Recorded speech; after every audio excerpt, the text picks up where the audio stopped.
हरे कृष्णा। नमः संस्कृताय प्रिय मित्राणि सुप्रभातम। कैसे हैं आप सभी? आशा करती हूँ एकदम स्वस्थ होंगे। और आज हम लोग श्रीमद् भगवद गीता के षष्ठम अध्याय के 21 और 22 नंबर के श्लोकों का अध्ययन करेंगे। इसके पूर्व हमने 20 श्लोकों तक पढ़ लिया था, जिसमें हमने जाना था कि श्री कृष्ण अर्जुन से कहते हैं कि निरंतर योग के अभ्यास से निरुद्ध चित्त जिस अवस्था में शांत हो जाता है, उपराम का अर्थ होता है शांत होना, और जिस अवस्था में परमात्मा के ध्यान से शुद्ध हुई सूक्ष्म बुद्धि द्वारा परमात्मा को साक्षात करता हुआ सच्चिदानंद घन परमात्मा में ही संतुष्ट रहता है। यानी योगी जब ध्यानस्थ होता है, परमात्मा का ध्यान लगाते हैं, तो उनका मन, उनका जो चित्त है वो परमात्मा में लग जाता है, तो वे परमात्मा में ही आनंद को प्राप्त करते हैं और उन्हीं का निरंतर स्मरण करते रहने से ही परमात्मा में ही संतुष्ट रहते हैं। तो यहाँ तक हमने पढ़ लिया था। अब हम लोग गीता के षष्ठम अध्याय के 21 नंबर के श्लोक का वाचन कर लेते हैं। तो आप लोग भी मेरे साथ वाचन करिए। वाचन करने से क्या होता है कि हमारा जो श्लोक है उसका उच्चारण शुद्ध होता है और हम किसी भी श्लोक को आसानी से पढ़ सकते हैं। तो उसका एक ही फॉर्मूला है कि उसका निरंतर अभ्यास करते रहना, निरंतर उसका उच्चारण करते रहना। तो चलिए प्रारंभ करते हैं गीता के छठे अध्याय का 21वां श्लोक। सुखमात्यन्तिकं यत्तद् बुद्धिग्राह्यमतीन्द्रियं वेत्ति यत्र न चैवायं स्थितच्चलति तत्वतः। तो चलिए प्रारंभ करते हैं गीता के छठे अध्याय के 21 नंबर के श्लोक का। उच्चारण करने से क्या होता है कि हमारा जो श्लोक है वो शुद्ध होता है और हम किसी भी श्लोक को आसानी से पढ़ सकते हैं। तो उच्चारण लगातार करते रहना चाहिए, उससे हमारा जो वाचन है वो बहुत ही शुद्ध हो जाता है, तो हम किसी भी श्लोक को बड़े ही सरलता से पढ़ सकते हैं। तो चलिए मेरे साथ आप लोग भी वाचन करिए गीता के छठे अध्याय के 21 नंबर के श्लोक का। सुखमात्यन्तिकं यत्तद् बुद्धिग्राह्यमतीन्द्रियं वेत्ति यत्र न चैवायं स्थितश्चलति तत्वतः। अर्थात श्री भगवान अर्जुन से कहते हैं, सुखम आत्यंतिकम यत्तत्। सर्वप्रथम हम इस श्लोक के शब्दार्थ को देखेंगे, उसके बाद इसकी व्याख्या को। तो चलिए प्रारंभ करते हैं। सुखम यानी आनंद, आत्यंतिकम यानी परम, यत् तत्, यत् माने जो, तत् माने वह, बुद्धि अर्थात बुद्धि, ग्राह्यम अतीन्द्रियम, ग्राह्यम यानी ग्रहण करने योग्य, अतीन्द्रियम यानी इंद्रियों से परे, वेत्ति यत्र न चैवायम, वेत्ति माने अनुभव करता है, यत्र माने जहाँ, न चैवायम न माने नहीं, च माने और, एव माने ही, अयम माने वह योगी। तो ये जो चैवायम है इसका अर्थ हुआ, जब हम इसका संधि विच्छेद करेंगे तो च धन एव धन अयम इस प्रकार से बनेगा। तो च का अर्थ हुआ और, एव माने ही, अयम माने वह योगी। तो इस प्रकार से इसका शब्दार्थ हुआ। अगला जो शब्द है स्थितश्चलति तत्वतः, यानी स्थितः। स्थितः का अर्थ हुआ स्थित, चलति तत्वतः, चलति माने विचलित होता है, तत्वतः यानी परमात्मा के स्वरूप से। तो ये रहा शब्दार्थ। अब इसकी व्याख्या देखते हैं।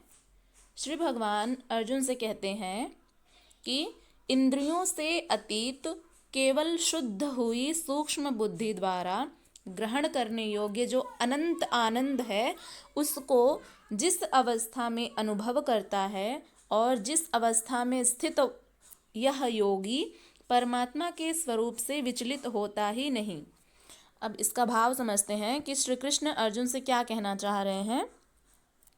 वे कहते हैं कि इंद्रियों से अतीत, हमारी जो इंद्रियां हैं वे विषयों का भोग करती हैं, तो इंद्रियों से अतीत केवल शुद्ध हुई सूक्ष्म बुद्धि द्वारा, हमारी जो मति है, हमारी जो बुद्धि है वो अत्यंत सूक्ष्म है, वो इतना ज्ञान, मतलब परमात्मा का जो ज्ञान है, उनका जो स्वरूप है, उसको ग्रहण करने में उतनी सामर्थ्य उसकी नहीं है, तो इसीलिए इसको सूक्ष्म बुद्धि कहा गया है। तो वो निरंतर अभ्यास करते रहने से भले ही परमात्मा का स्वरूप जो है मस्तिष्क में आ जाता है, मन में आ जाता है, लेकिन उससे पहले वो सूक्ष्म बुद्धि ही रहती है। तो इसीलिए यहाँ पर कह रहे हैं कि इंद्रियों से अतीत, यानी इंद्रियों के जो भोग विषय हैं उनसे हटाकर केवल अपनी सूक्ष्म बुद्धि द्वारा जो शुद्ध हो गई है निरंतर परमात्मा का चिंतन करते रहने से, शुद्ध हुई सूक्ष्म बुद्धि द्वारा ग्रहण करने योग्य जो अनंत आनंद है। अब अनंत आनंद के सागर कौन है? परमात्मा। परमात्मा का स्वरूप कैसा है? सच्चिदानंद घन। तो सच्चिदानंद घन स्वरूप हमारे जो परमात्मा हैं, जो श्री कृष्ण हैं, उनको जिस अवस्था में वह योगी अनुभव करता है और जिस अवस्था में स्थित होकर यह योगी परमात्मा के स्वरूप से विचलित होता ही नहीं। अब इसको समझते हैं कि जैसे इंद्रियों से अतीत होकर केवल शुद्ध हुई सूक्ष्म बुद्धि द्वारा ग्रहण करने योग्य, यानी कि परमात्मा का जो स्वरूप है वो ग्रहण करने योग्य है, और जब योगी को परमात्मा का स्वरूप, उनका सानिध्य मिल जाता है तो वह उसी में ही आनंदित रहता है और उस अवस्था को अनुभव करता है।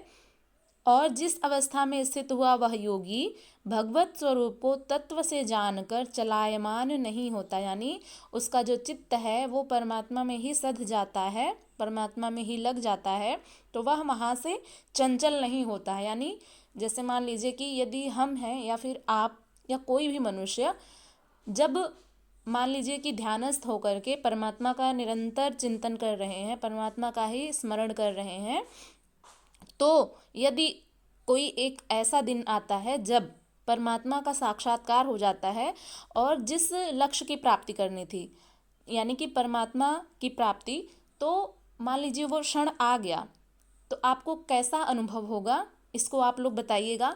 तो वही बात यहाँ पर कह रहे हैं कि जब उस अवस्था में योगी पहुँच जाता है, परमात्मा की प्राप्ति कर लेता है, तो उस भगवत स्वरूप को तत्व से जानकर उसका जो चित्त है वो परमात्मा में ही स्थित हो जाता है, इन बाह्य जो सांसारिक वस्तुएं हैं इनसे हट जाता है। तो कहाँ लग जाता है? उस परमात्मा में, उस सच्चिदानंद घन स्वरूप आनंद के सागर परम पिता परमात्मा के सानिध्य में लग जाता है और सदैव उसी में ही प्रतिष्ठित रहता है, वहाँ से चंचल नहीं होता है। वैसे तो हमारा जो मन है, मनुष्य का जो मन होता है वो बहुत ही चंचल होता है। तो जब एक योगी का लक्ष्य क्या होता है कि परमात्मा की प्राप्ति करना, जब वो अपनी साधना करते हैं, ध्यान लगाते हैं, तो एक समय ऐसा आता है जब उन्हें ईश्वर का सानिध्य प्राप्त होता है, उनका साक्षात्कार हो जाता है। तो अब जब जिस लक्ष्य की प्राप्ति करनी थी वो तो हो गई, भगवत प्राप्ति हो गई, उसके बाद अब मन क्यों भटकेगा? तो लक्ष्य की प्राप्ति तो हो गई, ईश्वर का सानिध्य मिल गया योगी को, तो वहाँ से उनका चित्त कहीं भी चंचल नहीं होता है। तो ये रहा श्लोक का अर्थ। आशा करते हैं कि आप लोगों को समझ में आ गया होगा। अब हम लोग 22 नंबर के श्लोक का वाचन कर लेते हैं।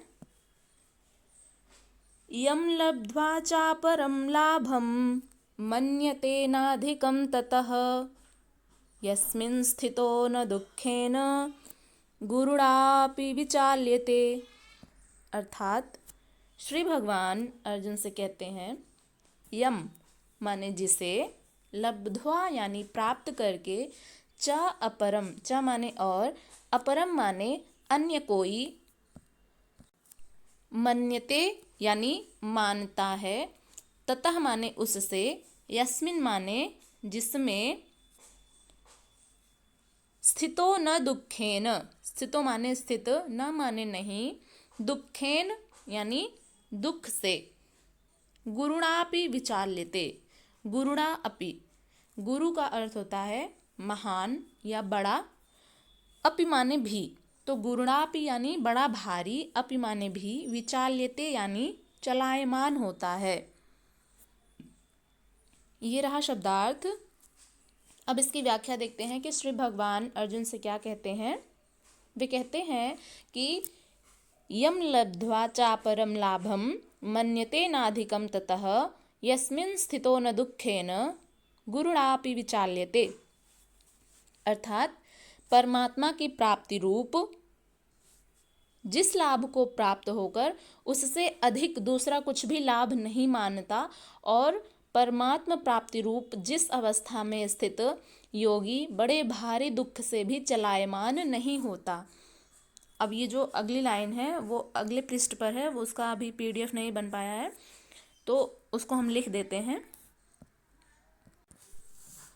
तो ये रहा पूरी व्याख्या की लाइन जो थी, मैंने लिखने का प्रयत्न किया। तो चलिए इसको पढ़ लेते हैं कि जो इसकी व्याख्या है, श्री भगवान अर्जुन से क्या कहते हैं।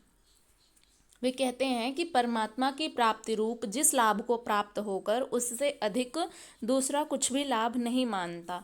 अब जो योगी हैं, जो ध्यानस्थ होते हैं, निरंतर परमात्मा का चिंतन करते रहते हैं, उन्हें परमात्मा की प्राप्ति रूप जिस लाभ को प्राप्त होकर उससे अधिक दूसरा कुछ भी लाभ नहीं मानता है। अब उन्हें परमात्मा की प्राप्ति हो गई है तो उसके अतिरिक्त वे और कुछ भी प्राप्त करना नहीं चाहते हैं। उन्हें और किसी भी दूसरी चीज़ में लाभ नहीं दिखता है, तो उन्हें बस परमात्मा में ही लाभ दिखता है, उसी में ही वो आनंदित रहते हैं, उसी में उनका चित्त हमेशा लगा रहता है, उससे अधिक दूसरा कुछ भी लाभ नहीं मानता और परमात्म प्राप्ति रूप जिस अवस्था में स्थित योगी बड़े भारी दुख से भी चलायमान नहीं होता। यानी अब इसको समझते हैं कि श्री भगवान अर्जुन से क्या कहना चाह रहे हैं कि एक जो योगी होते हैं वे परमात्मा को ही अपना सर्वस्व समर्पित कर देते हैं। उसके बाद उनके जीवन में जो कुछ भी दुख आए उससे वे घबराते नहीं हैं। जैसा कि मनुष्य का स्वभाव है कि जब दुख आता है तो वो विचलित हो जाते हैं, उनका मन जो होता है वो चंचल हो जाता है, विचलित हो जाता है, अत्यंत दुखी हो जाते हैं लोग। तो जो योगी होते हैं उनकी क्या स्थिति होती है, हालांकि तो योगी भी इसी संसार में रहते हैं तो सुख और दुख तो सभी के जीवन में आते रहते हैं। तो जब देखना यह होता है कि आप उस परिस्थिति का सामना किस प्रकार से करते हैं। तो जैसी आपकी मनः स्थिति रहेगी वैसे ही आप अपनी परिस्थितियों का सामना कर सकेंगे। तो जब एक योगी जिनका मन परमात्मा में लग गया है तो अब उनके सामने कैसे भी परिस्थिति आए, कितनी भी कठिन से कठिन परिस्थितियां आए, कितना भी महान भारी दुख आ जाए, तो वे उस परिस्थिति में भी चंचल नहीं होते हैं, क्योंकि वे सब में समानता देखते हैं, सब स्थिति में सब परिस्थिति में समान रहते हैं। चाहे दुख हो, सुख हो, चाहे जाड़ा हो, गर्मी हो, बरसात हो, चाहे वे हालांकि सब प्राणियों में भी एक समानता देखते हैं, सब में उस परमात्मा का अंश देखते हैं। चाहे वो चींटी हो, हाथी हो, मनुष्य हो, जीव जंतु, पशु पक्षी, कुछ भी हो, तो सब में वे एक समान भाव से देखते हैं।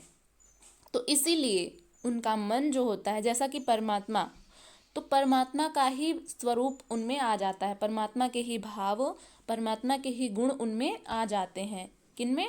जिनका मन परमात्मा में लग चुका है, ऐसे योगी जन के। तो इसलिए इसको एक बार फिर से सरल व्याख्यायित करते हैं। वैसे आप लोग समझ गए होंगे, मेरा पूरा प्रयास रहता है कि आप लोगों को अच्छे से समझाएं। तो चलिए एक बार फिर से वाचन कर लेते हैं और फिर इस श्लोक की व्याख्या को भी समझेंगे। यम लब्ध्वा चापरम लाभम मन्यते नाधिकम ततः यस्मिन् स्थितो न दुखेन गुरुणापि विचाल्यते। यानी परमेश्वर की प्राप्ति रूपी जिस लाभ को, पराकाष्ठा की शांति को प्राप्त कर उससे अधिक दूसरा कुछ भी लाभ नहीं मानता, और भगवत प्राप्ति रूपी जिस अवस्था में स्थित हुआ योगी भारी दुख से भी चलायमान नहीं होता, दुख का उसे भान भी नहीं होता है। अब देखिए कि वो दुख को दुख मानते ही नहीं हैं, उन्हें अनुभव ही नहीं होता है कि ये दुख था, और सुख का भी उन्हें अनुभव नहीं होता कि ये सुख था। यानी कि वे सब परिस्थितियों में समान रहते हैं, क्योंकि भान करने वाला चित्त तो मिट गया। कितनी अच्छी बात है कि जो हमारा चित्त होता है वो हमें अनुभव करके बताता है कि हमें कैसा लग रहा है। तो जब सुख आता है तो हमें अत्यंत प्रसन्नता होती है, और जब दुख आता है तो वहीं हम दुखी हो जाते हैं। तो जब ये सब अनुभव कौन कराता है? हमारा चित्त। तो अब जो चित्त है वो परमात्मा में लग चुका है, और परमात्मा आनंद के स्वरूप है, आनंद के सागर हैं। तो जब उनमें हमारा जो चित्त है, यानी जो योगी हैं, उनका चित्त जब परमपिता परमात्मा आनंद के सागर में लग गया है तो उनका भी मन आनंदित हो जाता है। तो इसलिए उन्हें किसी अन्य चीज़ का भान ही नहीं रह जाता है, क्योंकि वो जो चित्त था वो तो परमात्मा में लग चुका है, तो इसलिए वे हमेशा हर परिस्थिति में समान रहते हैं। तो अब आशा करते हैं कि आप लोगों को ये दोनों श्लोक अच्छे से समझ में आ गए होंगे, और फिर भी यदि कोई संशय हो तो आप लोग निसंदेह पूछ सकते हैं।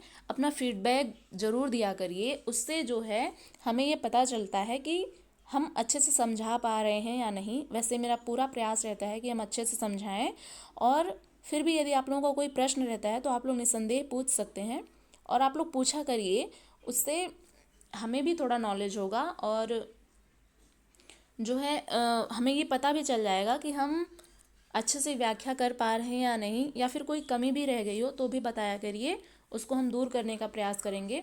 और अब हम जल्दी ही एक गीता की प्रश्नोत्तरी भी करवाएंगे, उसमें गीता के कुछ जो महत्वपूर्ण प्रश्न हैं उसको भी हम लोग पढ़ेंगे, जानेंगे। तो चलिए, आशा करते हैं कि अब आप लोगों को ये दोनों श्लोक अच्छे से समझ में आ गए होंगे। अब हम लोग मिलेंगे अगली वीडियो में अगले श्लोक के साथ। तब तक के लिए अपना ध्यान रखिएगा। नमः संस्कृताय।